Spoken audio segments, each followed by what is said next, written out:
They thought he was just a privileged kid playing with his hands at dinner. When the sailors suddenly stormed the parking lot, everyone learned what those simple gestures really meant. Marcus Thompson's sneakers squeaked against the polished floor of the upscale seaside restaurant. His mother's heels clicked beside him as they followed the hostess to their table. The evening sun streamed through floor-to-ceiling windows, catching on brass buttons of Navy uniforms scattered throughout the dining room. "Right this way, Mrs. Thompson," the hostess said, leading them to a round table draped in crisp white linen. The yellow upholstered booth curved around one side, facing the water. Diana Thompson checked her watch, a habit Marcus had noticed more frequently lately. "Thank you," she said, sliding into the booth. She placed her designer handbag beside her, keeping one hand on it. Marcus sat across from her, his legs swinging slightly under the table. He was tall for 10, but his feet still didn't quite reach the floor. A glass of water appeared in front of him, condensation already beating on its surface. "Your server will be right with you," the hostess said, placing menus on the table. Diana didn't open hers. Instead, she pulled out her phone, her fingers moving rapidly across the screen. Marcus watched her face, the slight furrow between her eyebrows, the way her lips pressed together. It was the same expression she'd worn that morning while packing her briefcase. "Mom?" Marcus said. She didn't look up. "Can I get the salmon again?" He'd had it last time they were here, 3 weeks ago, before things started feeling different. "Whatever you want, honey." Her phone buzzed. She flinched, then checked it quickly. Marcus turned to look out the window. 2 seagulls fought over something on the pier. Beyond them, waves rolled in, steady and constant. His dad used to take him walking on that pier, pointing out different boats, teaching him to tell a schooner from a sloop. "Mrs. Thompson?" A man's voice cut through his thoughts. Marcus turned back to see a tall man in an expensive suit standing by their table. His mother's hand tightened on her phone. "Mr. Reed," she said, her voice quiet but steady. "I wasn't expecting to see you here. What a pleasant surprise." "Mr. Reed's smile didn't reach his eyes. He glanced at Marcus. "And this must be your son." "Yes, this is Marcus." Diana's other hand moved to her bag. "Pleasure to meet you, young man." "Mr. Reed extended his hand. Marcus shook it, because that's what you were supposed to do. The man's palm was warm and slightly damp. "May I join you for a moment?" "Mr. Reed asked, already pulling out a chair. Diana's phone buzzed again. She checked it, and Marcus saw her face pale slightly. "Actually, we were just about to order," she said. "This won't take long." "Mr. Reed sat down, adjusting his tie. "I wanted to discuss that proposal we talked about. This isn't the time or place." Diana's voice had an edge Marcus rarely heard. A server approached their table, notepad ready. "Good evening, I'm James. Can I start you folks with any appetizers?" "We'll need a minute, mister," Reed said before Diana could speak. Marcus watched his mother's fingers drum against her handbag. Through the windows, he could see more Navy personnel arriving, their white uniforms bright against the darkening sky. "Marcus," Diana said suddenly, "why don't you go wash your hands before dinner?" "I washed them when we got here," he said. "Wash them again, please." Her eyes met his, and something in them made him slide out of his seat without arguing. As he walked toward the restrooms, he heard Mr. Reed's voice drop lower. "About those documents." Marcus slowed his pace, trying to hear more, but a burst of laughter from a nearby table drowned out the conversation. He pushed open the bathroom door, his mind racing. His mother had been making more phone calls lately, speaking in whispers. This morning, she'd spent 20 minutes in her home office with the door locked before they left for a business trip. The bathroom mirror showed his reflection, dark curls that needed a trim, his favorite yellow t-shirt, eyes that looked more like his dad's every day. Dad would have noticed something was wrong sooner. Dad always said to trust your gut when things felt off. Marcus washed his hands slowly, counting to 20 like they taught in school. When he returned to the table, Mr. Reed was gone, but his mother's face was tighter than before. A brown envelope peeked out of her handbag. "Did you order?" he asked, sliding back into his seat. "Not yet." Diana's phone buzzed again. She read the message, and her hand trembled as she set the phone down. A different man in a dark suit walked past their table, his eyes lingering on Diana's bag. Marcus watched him sit at the bar, angled so he could see their table. "Mom?" Marcus said. "Are you okay?" "Of course, honey." She tried to smile, but it looked wrong. "Just some work stress. Nothing for you to worry about." But Marcus did worry. He worried about the way she kept checking her phone, about how her eyes darted to the exits, about the envelope in her bag that seemed to make her nervous. The server returned. "Ready to order?" "Yes," Diana said quickly. "Marcus will have the salmon, and I'll have the house salad." "Very good. And to drink?" "Water is fine," Diana said. She was watching the man at the bar now, her fingers still drumming against her bag. Through the windows, Marcus could see the sun setting, painting the sky in deep oranges and reds. More Navy personnel had arrived, filling up the tables near the bar. One sailor sat alone, his posture straight, his eyes scanning the room in a way that reminded Marcus of his scoutmaster teaching them about awareness. Diana's phone buzzed once more. She read the message, and this time, Marcus saw actual fear flash across her face. "Excuse me," she said, standing suddenly. "I need to use the restroom." "Marcus, stay right here, okay?" He nodded, watching her walk away, her heels clicking against the floor. The man from the bar stood up, waiting a few seconds before following the same path. Marcus felt his heart begin to beat faster. Something was very wrong, and he had no idea what to do about it. Through the window, the last bit of sun slipped below the horizon, leaving the restaurant in the soft glow of overhead lights. The sailor at the bar was still watching the room, his eyes alert and observant. Marcus remembered something his scoutmaster had taught them last month, something about signals and safety. His hands felt sweaty as he placed them on the table, wondering if he should try what he'd learned. The server appeared with their drinks, placing them carefully on the table. "Your food will be out shortly," he said. Marcus nodded, his eyes fixed on the hallway where his mother had disappeared. The minutes stretched out, feeling like hours, and still she didn't return. In the distance, a ship's horn sounded, long and low, like a warning. The ice in Marcus's water glass clinked as he shifted in his seat. 5 minutes had passed since his mother left for the bathroom. Then 10. The salmon arrived, steam rising from the perfectly grilled fish, but Diana's empty chair made his stomach twist. "Would you like me to keep your mother's salad warm?" the server asked. "She'll be back soon," Marcus said, trying to sound more confident than he felt. "Mr. Reed had returned, sitting at a table near the hallway that led to the bathrooms. He kept checking his watch, then looking toward the same hallway. The man from the bar hadn't returned either. A memory surfaced in Marcus's mind, last month's Boy Scout meeting. They'd gathered in the church basement, sitting in a circle as Mr. Jenkins, their scoutmaster, stood before them. "Safety isn't just about first aid and survival skills," Mr. Jenkins had said, his voice serious. "Sometimes it's about communication, about asking for help when you're in trouble." He taught them various signals that day, ways to communicate danger without words. Marcus had practiced them with his patrol, laughing as they tried to remember the different hand positions. It didn't seem funny now. The restaurant door opened, and another man in a dark suit entered. He nodded to Mr.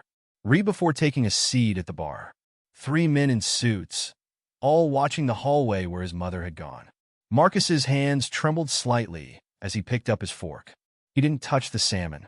Through the windows, he could see boats bobbing in the harbor, their navigation lights blinking in the darkness. His father had taught him about those lights: red for port, green for starboard, white for stern. "Always pay attention to the signals around you, buddy," his dad had said during their last fishing trip. "They'll tell you everything you need to know if you learn to see them." Marcus was seeing signals now. His mother's strange behavior this morning, the locked office door, the whispered phone calls, the way she'd clutched her bag all day, the brown envelope that made her hands shake. A burst of laughter came from a nearby table where 4 sailors sat eating dinner. One of them, the one sitting alone earlier, glanced at Marcus's table again. His eyes were sharp, observant. Marcus's scout manual was in his backpack in the car. Page 47 had a whole section on distress signals. He could picture the illustrations clearly, different positions for different messages. The most important one was also the simplest. The door opened again. A third man in a suit walked in, heading straight for the bar.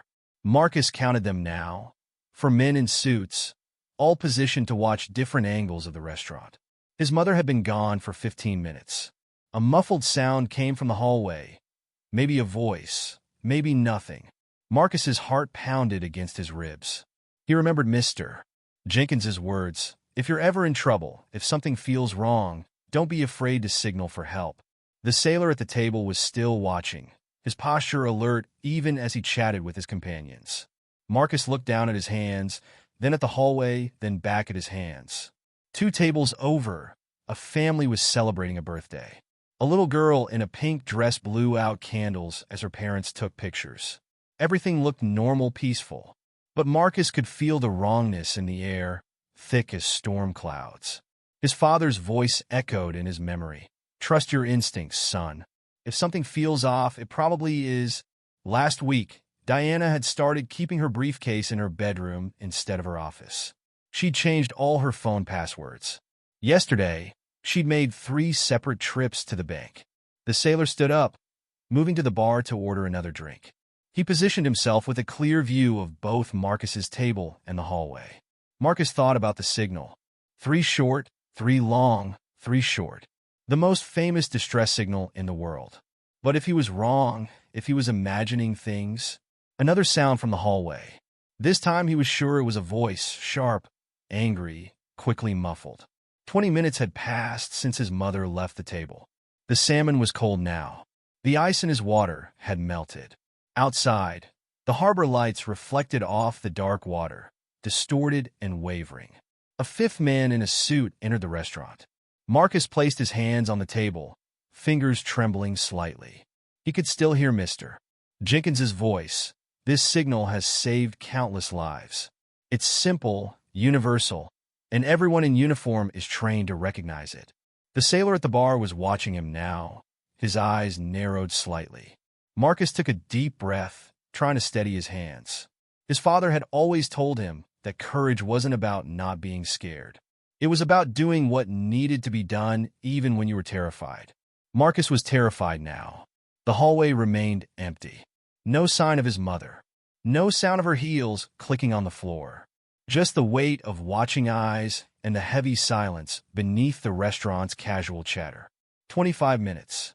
The sailor shifted slightly, his body language changing almost imperceptibly. More alert now, more focused. Marcus thought about his mother's face when she read that last text message. The fear he'd seen flash across it. The tremor in her hands as she'd placed her bag on the seat beside her. Something was very wrong. The 5th man in a suit moved toward the hallway, his hand brushing against his jacket in a way that made Marcus's breath catch.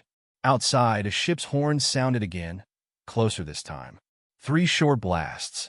Marcus looked at his hands on the table, thought about his father's lessons on paying attention, about Mr. Jenkins's training on distress signals, about his mother's strange behavior and the men in suits, and the growing knot of fear in his stomach. The sailor was still watching. Marcus moved his fingers into position, heart thundering in his chest. 3 short taps. 3 long presses. 3 short taps. S. O. S. He kept his eyes on the table, afraid to look up, afraid to see if anyone had noticed. His fingers moved again, muscle memory from all that practice in the church basement taking over. 3 short. 3 long. 3 short.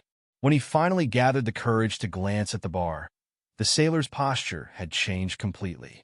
His body was angled toward Marcus's table now, his eyes locked on the boy's hands.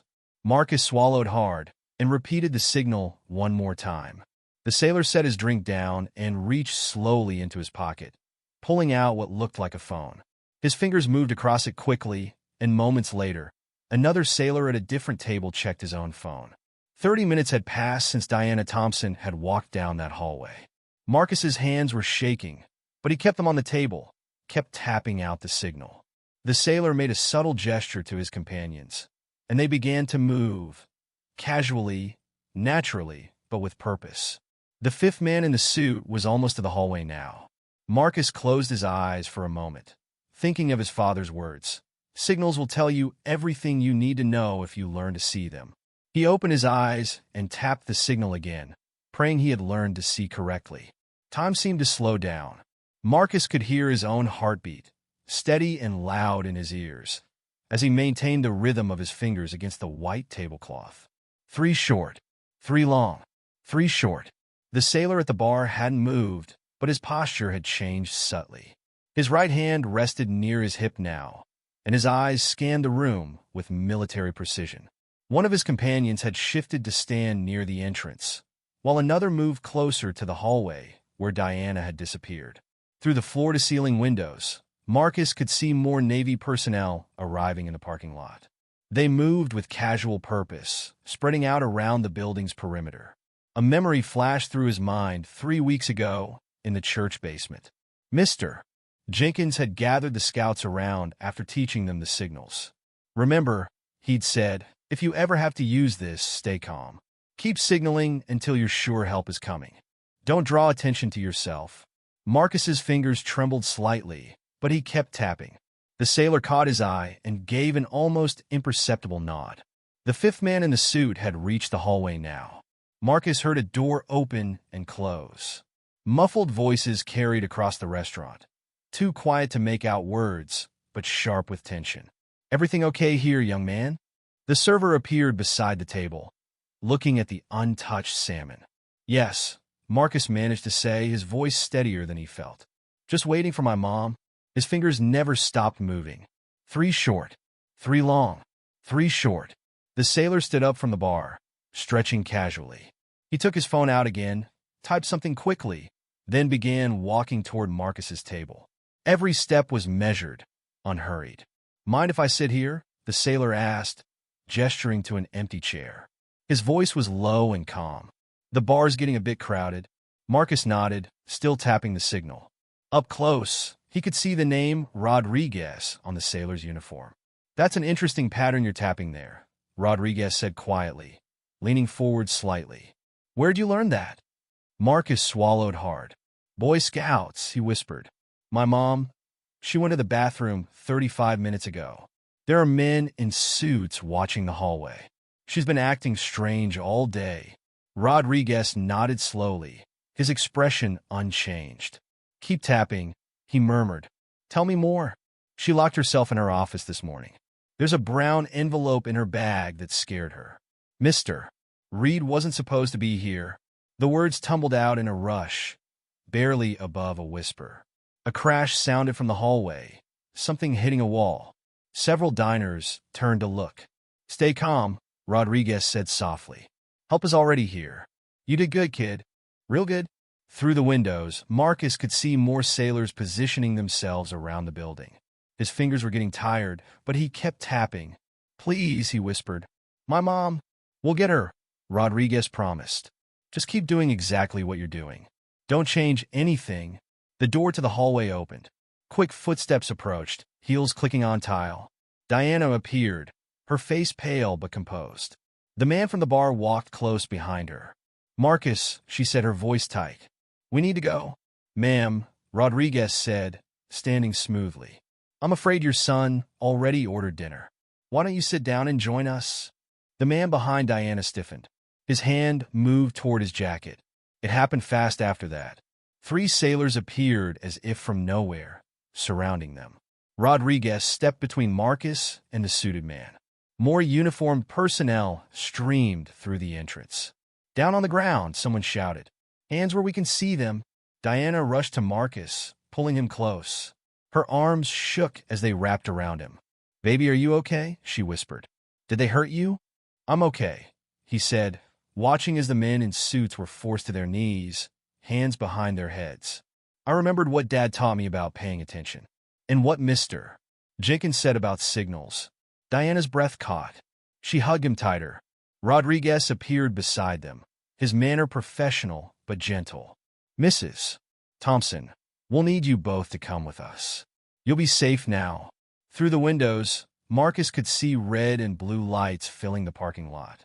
The other diners were being escorted out, many still clutching their napkins, looking confused. "The envelope," Diana said suddenly. "In my bag." "We've secured it, ma'am," Rodriguez assured her. "And the copies they try to force you to sign. It's all evidence now." Marcus finally let his hands rest, fingers aching from maintaining the signal for so long. Outside, more police cars arrived, their lights painting the dark water in alternating colors. "You saved us," Diana whispered into his hair. "My brave, smart boy. You save us both." Rodriguez led them toward the door, keeping his body between them and the men being handcuffed. "That's some son you've got there, Mrs. Thompson." Not many kids would have known what to do. Not many adults, either. Marcus thought about his father's lessons on paying attention. About Mr. Jenkins teaching them signals in the church basement. About trust and instincts and doing what's right even when you're scared. I just remembered what Dad always said. He told his mother as they stepped into the cool night air. "Signals will tell you everything you need to know if you learn to see them." Diana's arm tightened around his shoulders. Above them, stars dotted the dark sky. In the harbor, boats rocked gently in their slips, their navigation lights steady and sure.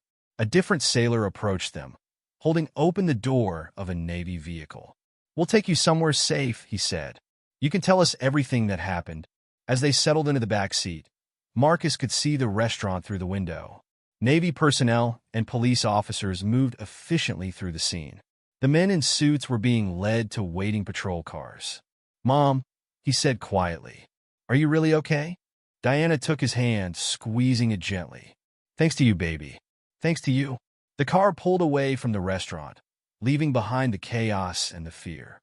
Marcus watched the building disappear in the side mirror, thinking about signals and safety and the strange turns life could take. His fingers twitched slightly, remembering the pattern. 3 short. 3 long, 3 short. A simple signal that had changed everything. The Navy vehicle glided through the night, its headlights cutting through the darkness. Marcus sat in the back seat, his mother's hand still gripping his tightly. Through the window, he could see the ocean on one side and a line of patrol cars following them on the other. "We're heading to the naval station," Rodriguez said from the front passenger seat. "It's the safest place for you both right now." Diana nodded, her other hand clutching her purse where the brown envelope still sat. Marcus noticed her knuckles were white from gripping it so hard. "Can you tell us what happened in the bathroom, Mrs. Thompson?" Rodriguez asked, his voice professional but gentle. Diana took a shaky breath. "They wanted documents. Shipping manifests that showed irregular cargo movements. When I discovered the discrepancies last week, I didn't know how deep it went. That's why you were acting different," Marcus said quietly. She turned to him, tears in her eyes. "I'm so sorry, baby. I thought I could handle it. I thought I could protect you by keeping you close." "Ma'am," Rodriguez interrupted softly. "Start from the beginning. When did Mr. Reed first approach you?" The car turned onto a secured road leading to the base. Marcus could see the guard gates ahead, illuminated by bright lights. 10 days ago, Diana said. "He came to my office with what looked like a legitimate business proposal. But when I started reviewing the paperwork, I noticed inconsistencies in the shipping records." Marcus remembered her staying late at the office that night, telling him to order pizza for dinner. "When I declined the proposal, the threats started." Her voice shook slightly. "They knew everything about us. Our schedules, our habits. They even knew about Marcus's scout meetings." The car stopped at the gate. A guard checked their ID cards, then waved them through. "And tonight at the restaurant?" Rodriguez prompted. "They said they had people watching Marcus. Said if I didn't sign the new documents, if I didn't help them..." She couldn't finish the sentence. Marcus squeezed her hand. "That's why you kept checking your phone?" Diana nodded. "They were sending me pictures. Of you. Of us. Everywhere we'd been today." The car pulled up to a large building. More Navy personnel stood waiting outside. "Your signal bought us precious time, son," Rodriguez said, turning in his seat to look at Marcus. "Want to tell us how you knew to use it?" Marcus thought back to that moment in the restaurant, his heart pounding against his ribs as his fingers tapped out the pattern. "Last month in Scouts, Mr. Jenkins taught us about distress signals," he said. "He said SOS was the most important one because everyone in uniform knows it." They were led into the building, down a hallway with fluorescent lights that made Diana's face look even paler. "Show me exactly what you did," Rodriguez said as they entered a conference room. Marcus placed his hands on the table and demonstrated. 3 short taps, 3 long ones, 3 short again. Mr. Jenkins made U.S. practice until we could do it without thinking. Perfect execution. Rodriguez nodded. I noticed it almost immediately. Most people wouldn't have stayed so calm. I was scared, Marcus admitted. But Dad always said being brave means doing what's right even when you're scared. A female officer entered the room with 2 bottles of water and a box of tissues. Diana took one immediately, wiping her eyes. Mrs. Thompson, the officer said, we need to go over your statement. Marcus can wait here with Chief Rodriguez if you're comfortable with that. Diana looked at her son, uncertainty crossing her face. It's okay, Mom, Marcus said. I'm safe now. We both are.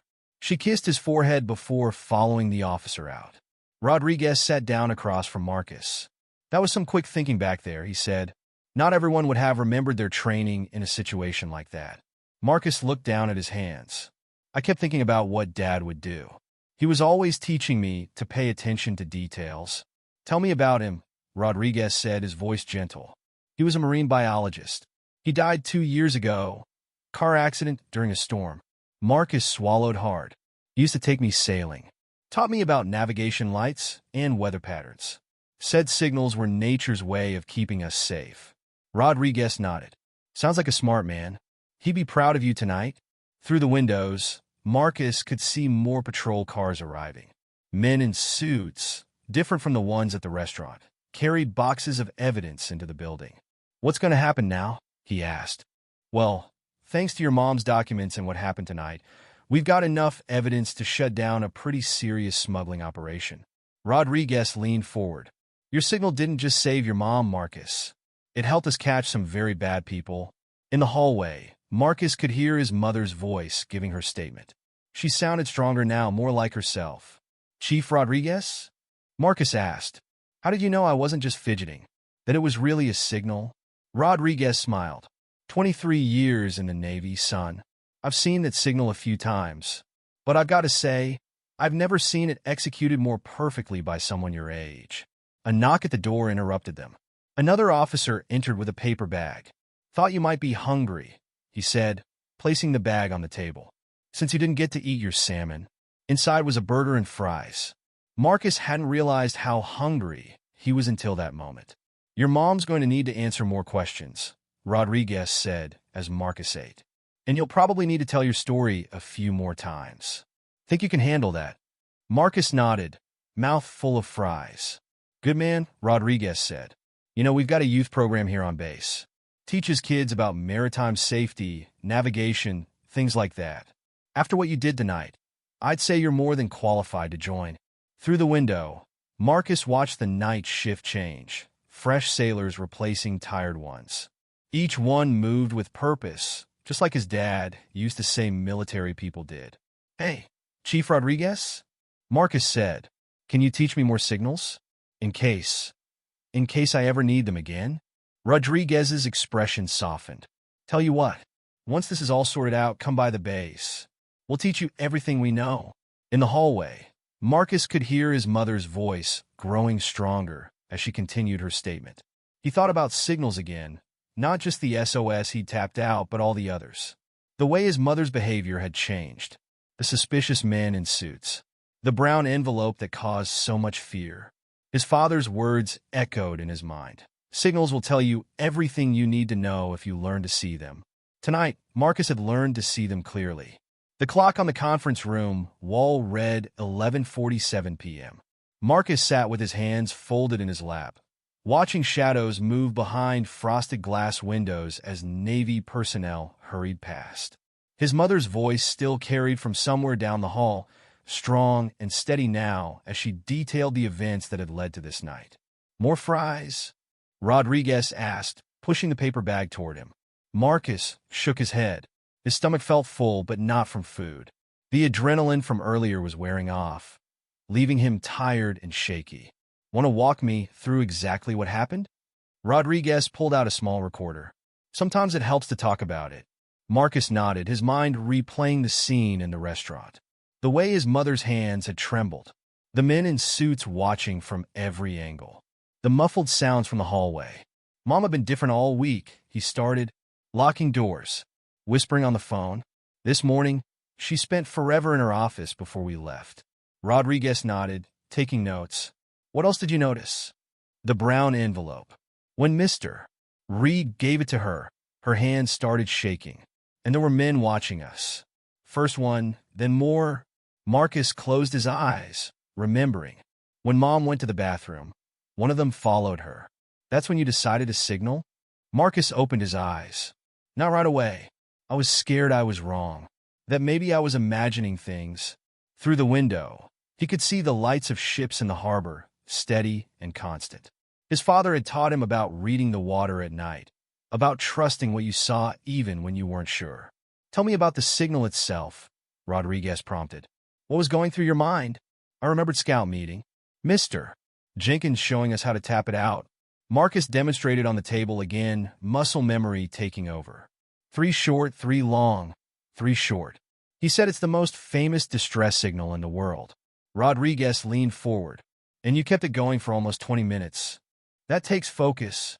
Dad always said focus isn't about not being scared. It's about doing what needs to be done anyway. A knock at the door made them both look up. A female officer entered with a tablet. Chief, you need to see this, she said, handing it to Rodriguez. Marcus watched Rodriguez's expression change as he swiped through something on the screen. How many? Rodriguez asked. 12 containers so far, the officer replied. All falsely manifested. Mrs. Thompson's documentation is solid. Rodriguez nodded grimly. Get this to Agent Wells. He turned back to Marcus as the officer left. Your mom did a brave thing, keeping those records. Is that why they were threatening her? Yes. She found something they wanted to keep hidden. Rodriguez set the tablet aside. But let's get back to tonight. Tell me about the moment you first saw me at the bar. Marcus shifted in his chair, remembering. You were watching the room differently than everyone else. Like you were looking for something. Good eye. Rodriguez smiled. Part of our training. Always be aware of your surroundings. Like Dad taught me, Marcus said quietly. He said you can't see signals if you're not paying attention. More footsteps in the hallway. Diana's voice had moved closer. After you started signaling, Rodriguez continued. What did you notice? Other sailors moving. Not all at once, but carefully. Like they were getting ready for something. Marcus remembered the subtle shifts in position, the quiet efficiency of their movements. Standard tactical response, Rodriguez confirmed. Your signal put everyone on alert, but we had to move carefully to avoid spooking the suspects. The door opened again. Diana stood there, looking exhausted but composed. Baby, she said, moving quickly to hug Marcus. You doing okay? Marcus nodded against her shoulder, breathing in her familiar perfume. Are you done telling them everything? Almost. She sat next to him, keeping one arm around his shoulders. The FBI agents need to ask a few more questions, but they said we can go to a hotel soon. They've arranged protection for us. Rodriguez stood. I'll give you 2 a moment. He paused at the door. Marcus, don't forget what I said about the youth program. Once this all settles down, come see us. After he left, Diana pulled Marcus closer. I'm so sorry, she whispered. I thought I was protecting you by keeping you close. I never imagined they'd try something like this. It's okay, Mom. Marcus looked up at her. Dad would have wanted us to be brave. Diana's breath caught. He would be so proud of you. Using what you learned in Scouts, staying calm under pressure. She wiped her eyes. When did my baby boy get so grown up? Through the windows, Marcus could see the sky beginning to lighten. Dawn wasn't far off. Mom, he asked, what's going to happen now? The FBI says we'll need to stay somewhere safe for a while. Just until they finish their investigation. She squeezed his shoulder. But we'll be together. And thanks to you, we'll be safe. Marcus thought about the restaurant, about the long minutes of tapping out his signal, about the way everything had changed in a single evening. Can I still go to scout meetings? He asked. Diana laughed softly. After tonight? Baby, you could probably teach those meetings. Her expression grew serious. But yes, once things settle down, though we might need to find a new troop closer to where we'll be staying. Another knock at the door. An FBI agent stepped in, looking apologetic. Mrs. Thompson? Just a few more questions, then we can get you both to the hotel. Diana stood, then paused. Marcus, You want to come with me this time? He nodded, rising to follow her. As they walked down the hallway, he could see the sky through windows, dark blue giving way to lighter shades. The naval station was quieter now, night shift giving way to morning. But there was still activity. Officers reviewing documents, agents making calls, evidence being processed. In a conference room down the hall, Marcus could see the brown envelope that had started everything, spread out on a table under bright lights. His father's voice echoed in his memory. Life sends us signals all the time, buddy. The trick is learning to read them. Tonight, Marcus had read them perfectly. The sun was rising over the harbor as an unmarked FBI vehicle pulled up to a beachfront hotel. Marcus watched a seagull circle overhead as two agents escorted him and his mother through a side entrance. Room 412, the female agent said, handing Diana a key card. We have agents stationed at both ends of the hallway and in the lobby. You're completely safe here. The elevator ride was silent. Marcus leaned against his mother, exhaustion finally hitting him. They hadn't slept all night, first at the restaurant, then hours at the naval station, now here. The room was large with 2 queen beds and a view of the ocean. Diana set her purse down, a new one provided by the FBI after they'd kept her old bag for evidence. Try to get some rest, the male agent said. We'll need to go over a few more things this afternoon, but you both need sleep first. After the agents left, Diana pulled Marcus into a tight hug. I can't stop thinking about what could have happened, she whispered. If you hadn't noticed something was wrong. A knock at the door made them both jump. Diana relaxed when she heard Rodriguez's voice. Mrs. Thompson? Marcus? Sorry to disturb you, but there's been a development. Diana opened the door.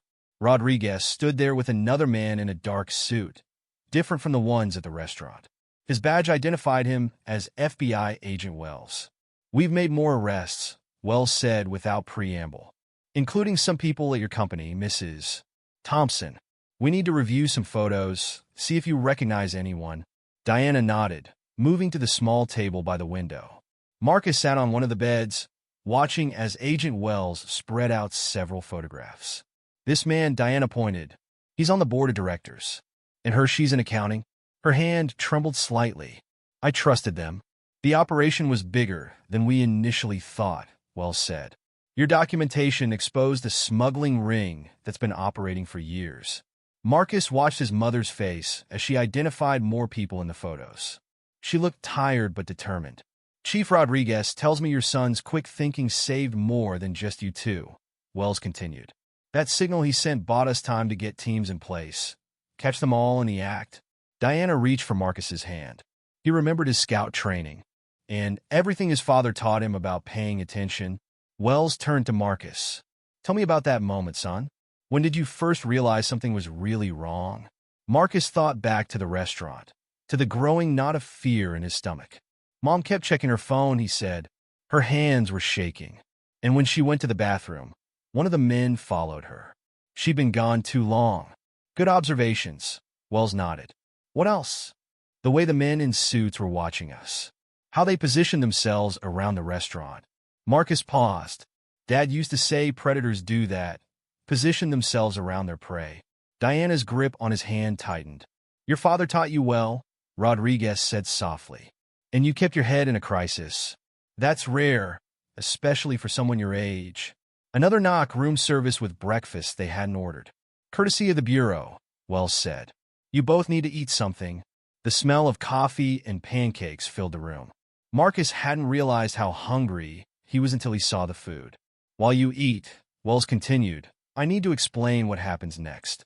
The men from the restaurant are being processed now. They're facing serious federal charges. But we'll need both of you to testify. Diana nodded, pouring coffee with a slightly shaky hand. Whatever you need. They threatened my son. They're not getting away with that. We'll put you in witness protection until the trial, Wells said. New location, new identities. It won't be forever, but it needs to be done right. Marcus looked out the window at the ocean. Somewhere out there, ships were moving through the morning fog, following the signals that would guide them safely to harbor. Can I still go to Scouts? He asked again. Wells smiled. We'll find you a troop in the new location. Though after last night, You might be teaching them a thing or two. Speaking of which, Rodriguez pulled something from his pocket, a Navy Challenge coin. This is for you, Marcus. For exceptional service in a crisis situation. Marcus took the heavy coin, running his fingers over the raised design. His father had had one similar, a marine biology conference award that he'd kept on his desk. The smuggling operation you helped expose, Wells said, was moving more than just mislabeled cargo. They were trafficking people, hiding them in those containers. Your actions last night didn't just save you and your mother. They saved lives you didn't even know about. Diana made a small sound, like a suppressed sob. All those manifests, the weight discrepancies I found. Oh God. You did the right thing, Wells assured her. Both of you did. Now let us protect you until we can put these people away for good. Marcus studied the coin in his hand, thinking about signals again. About his father's lessons on paying attention. About Mr. Jenkins teaching them the SOS pattern in that church basement. When do we have to leave? He asked. Tomorrow, Wells replied. We've already started setting things up at the new location. You'll have a house, not just a hotel. Mrs. Thompson, we've arranged a job for you that matches your skills, but keeps you out of the shipping industry. Diana nodded, wrapping her hands around her coffee cup. What about school for Marcus? All taken care of. He'll start next week. Clean slate, fresh start. Rodriguez stood. We'll let you both rest now. Agents are right outside if you need anything. At the door, he turned back. Marcus? That coin means you're part of the family now. Once this is all over, come find me. That youth program spot is yours whenever you want it. After they left, Diana pulled Marcus close on the bed. Both of them exhausted but too wired to sleep. I keep thinking about your father, she said softly. How he always said you were meant for something special. Marcus held up the coin, watching it catch the morning light. Do you think he'd be proud? Oh, baby. Diana kissed his forehead. He'd be beyond proud. You took everything he taught you about paying attention, everything you learned in Scouts about helping others, and you used it to save lives. Outside, the sun had burned away the morning fog. The ocean stretched out, endless and blue. Mom? Marcus said, fighting sleep. Are you scared? About starting over? Diana was quiet for a moment. A little, she admitted. But we'll be together. And after what you did last night.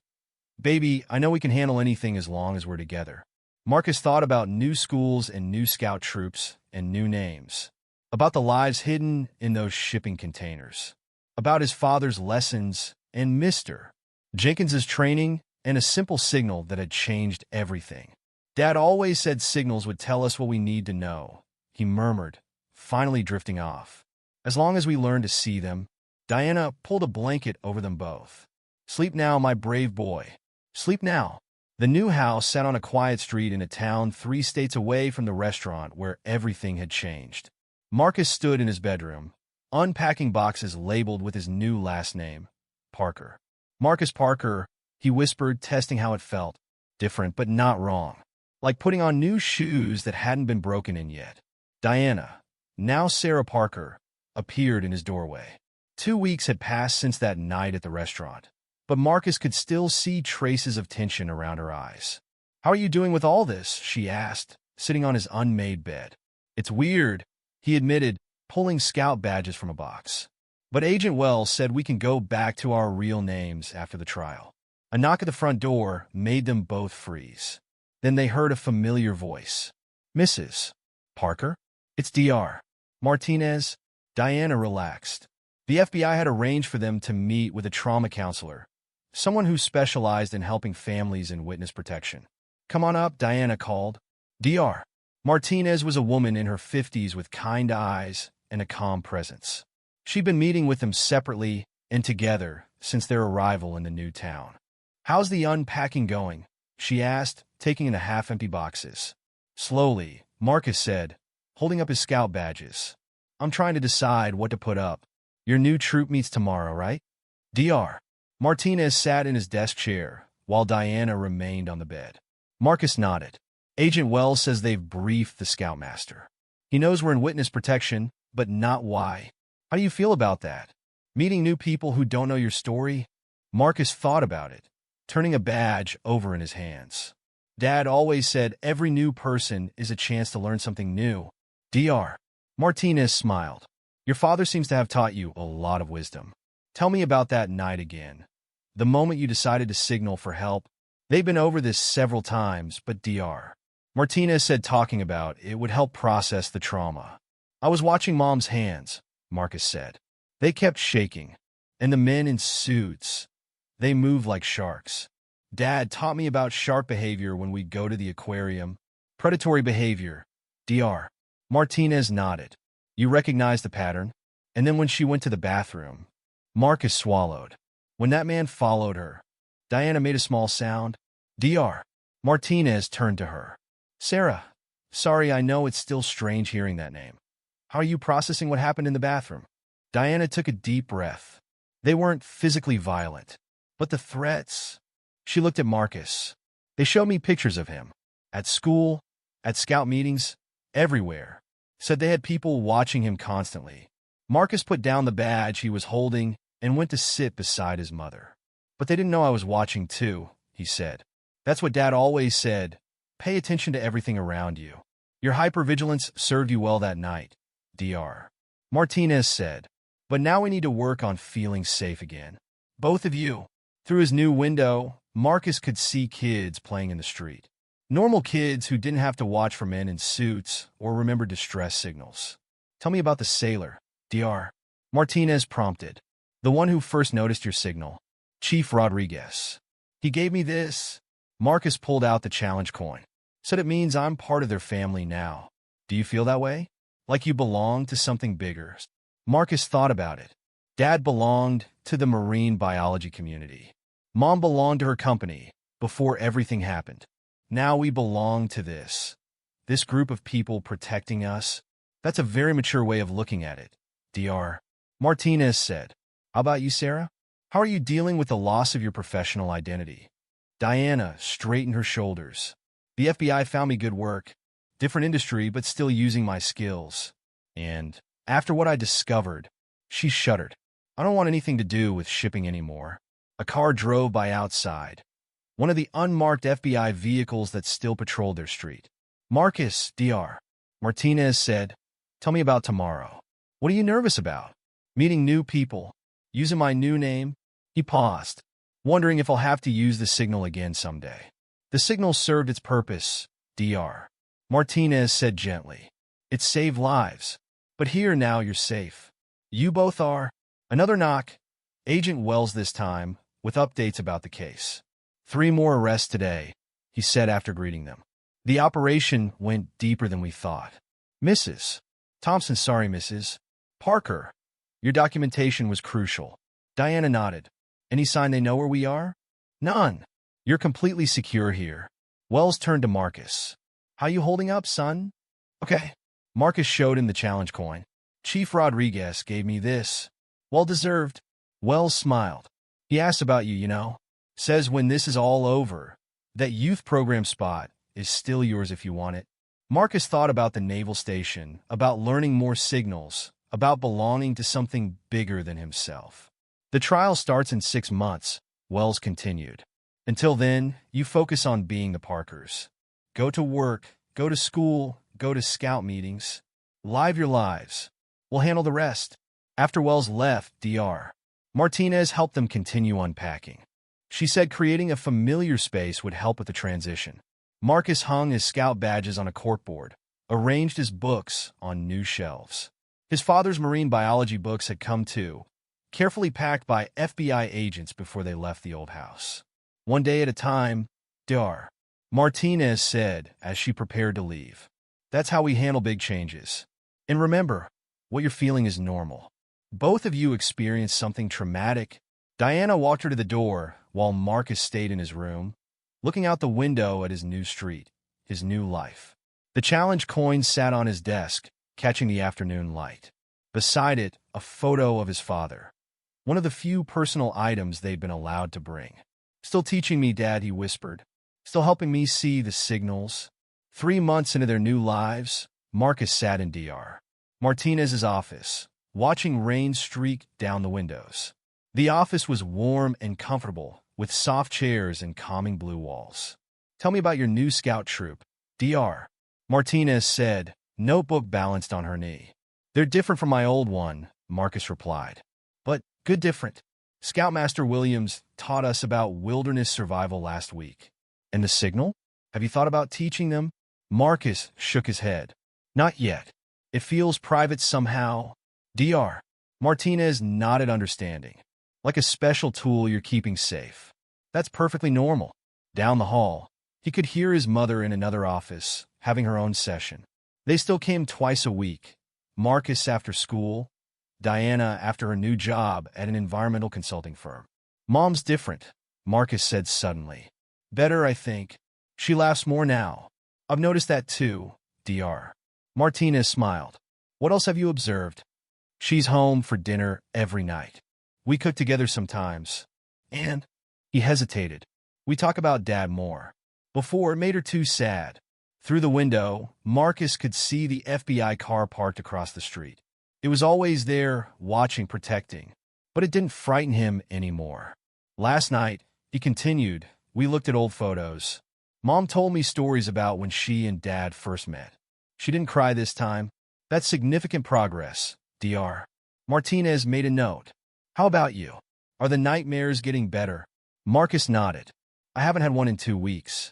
And when I do, I remember what you taught me about breathing. Good? Very good.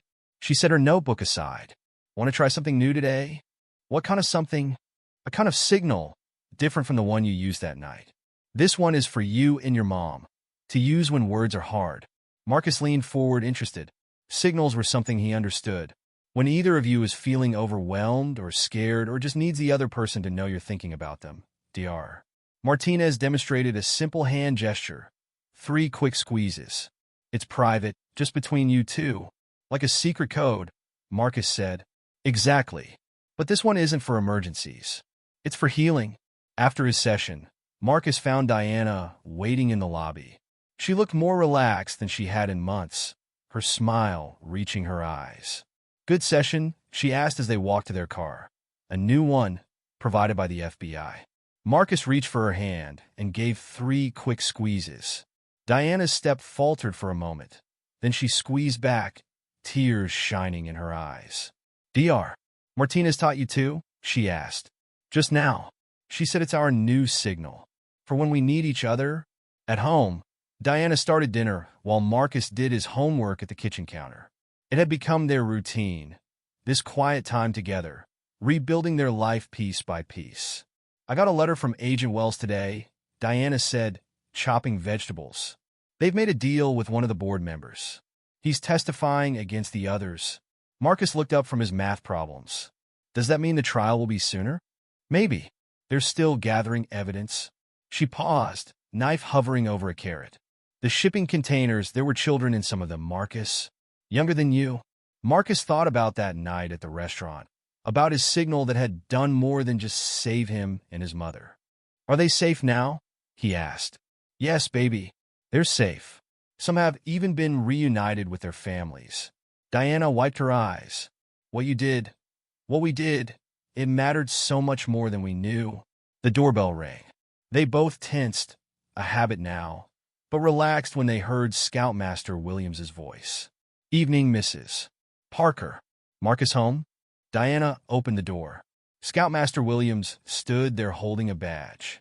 Marcus earned this today, he said, holding up the Emergency Preparedness Merit Badge.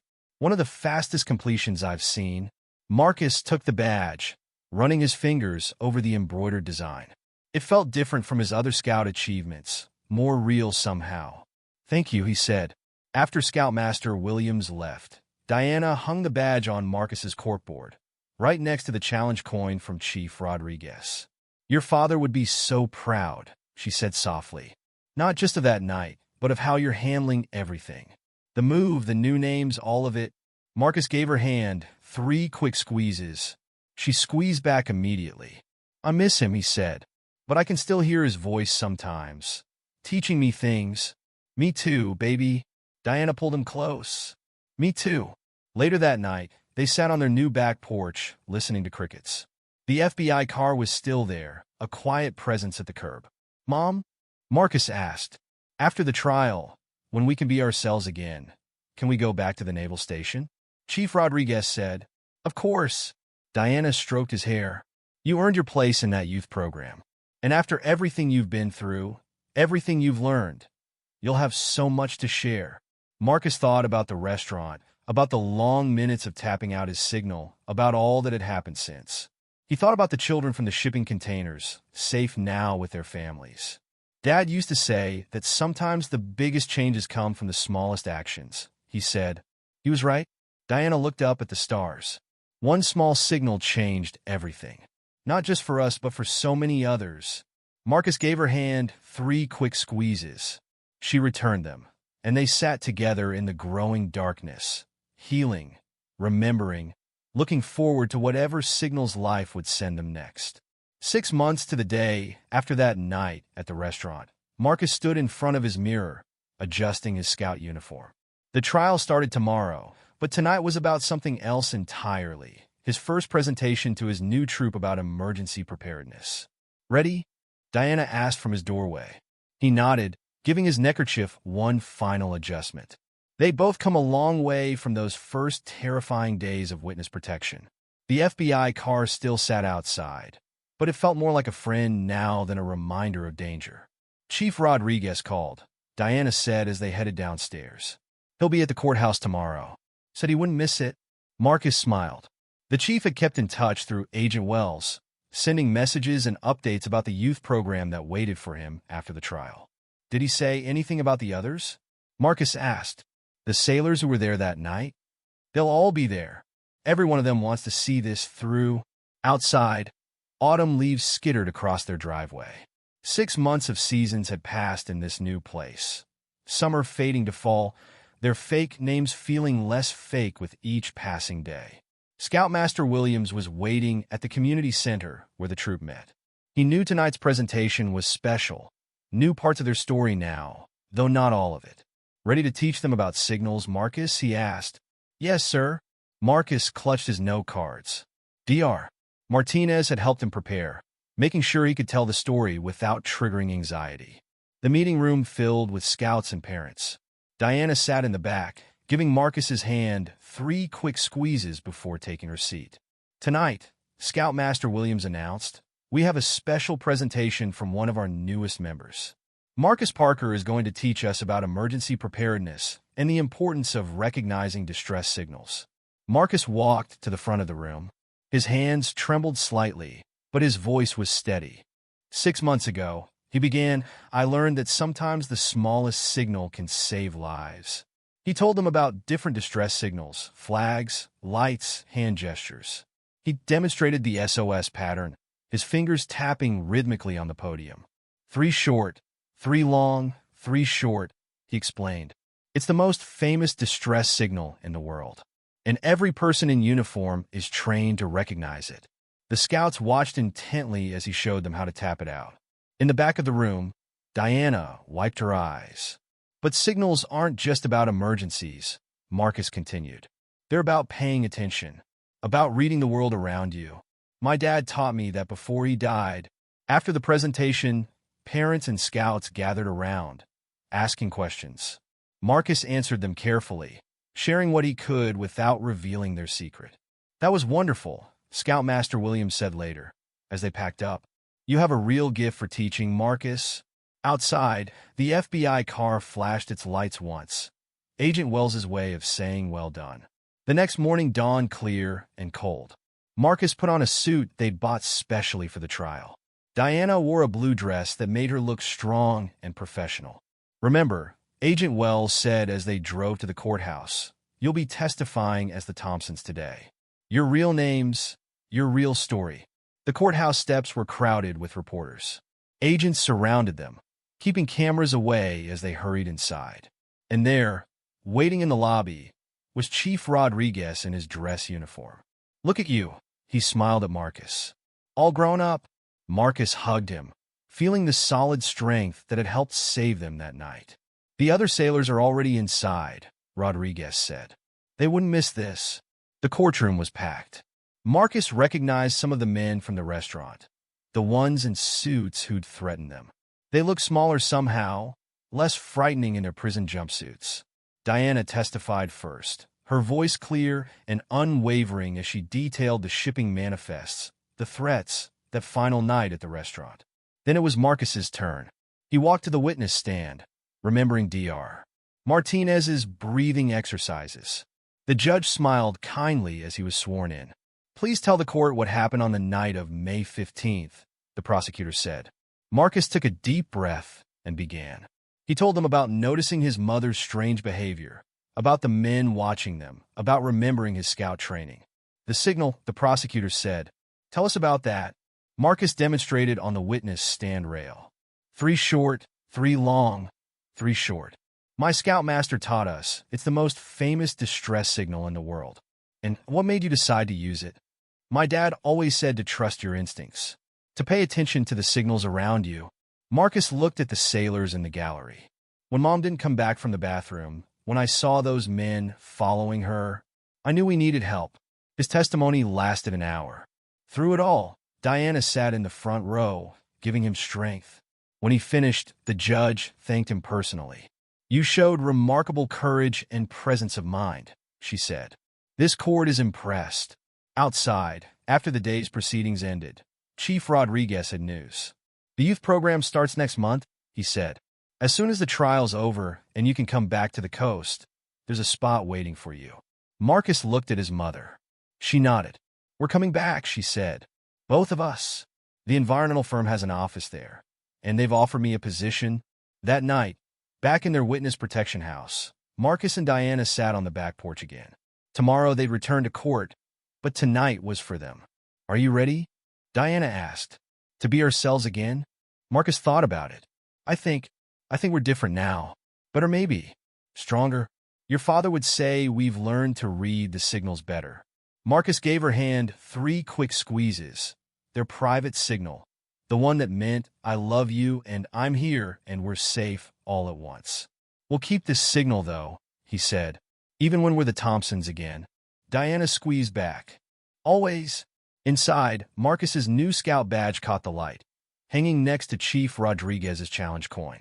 Symbols of what he'd learned, what he'd become. His father had been right. Signals were everywhere if you knew how to see them.